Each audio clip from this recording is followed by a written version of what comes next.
ব্যস্ত ছিল আর কখন ক্যান্সেল করে কাল রাত্রেবেলা সব প্রস্তুতির পরে আমি জানি না পুলিশ করছে কি কনসার্ন করছে যেই করুক ইলেকশনটা আমরা লড়ছি ওরা লড়ছে না যাতে ইলেকশনটা ভালো করে লড়তে পারি দেখার কাজ হচ্ছে পুলিশের ইলেকশন কমিশনের আর নাহলে রোজ এই ধরনের করতে আমি বাধ্য হব। ইলেকশন লড়েনি তারা আমাকে জ্ঞান দিচ্ছে যেন মাইকও ব্যবহার করিনি ঠান্ডাও ব্যবহার করিনি প্রতীকও ব্যবহার করিনি। আমি যদি রাস্তায় বেরিয়ে দোকানদার সাধারণ মানুষের সঙ্গে হাত পরিষ্কার করে ভোট ভিক্ষা করি কোন বাপের বেটা আটকাতে পারে? পুলিশ কার প্রতি বাফাদার আমি বুঝতে পারছি না। আইন সংবিধান না টিএমসি?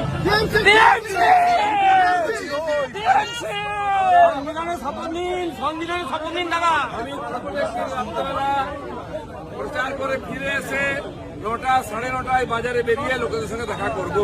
আপনাদেরকেও বলে দিলাম, প্রশাসন পুলিশ নির্বাচন কমিশনকে বলে দিলাম কেউ যেন আটকাবার চেষ্টা না করে, কারণ এর জন্য পারমিশন লাগে না। এটা আইনের কথা বলছি।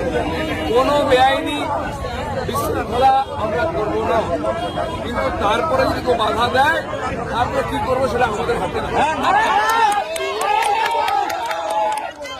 সেই জন্য আজকে প্রতিবাদ স্বরূপ আমরা 5 মিনিট হাঁটলাম। এটা জাস্ট প্রতীক ছিল। নির্বাচন শেষের দিকে আসছে, সময় কম, আমরা অনেক প্রোগ্রাম করবো। যদি ক্যান্সেল করতে থাকে অনেক জায়গা বাকি থাকে, তখন পারমিশনের তোয়াক্কা না করে আমরা কার্যক্রম করতে বাধ্য হবো, কারণ মানুষের কাছে যেতে কেউ আমাদের বাধা দিতে পারে না। আজকে দিয়েছেন, প্রতিবাদ করেছেন, আমরা চেষ্টা করলে যেতে পারি। দেখি টিএমসির মিটিং হচ্ছে, কেউ হাঁটতে পারবো না রাস্তায়। আমি জানি না কোন নিয়ম।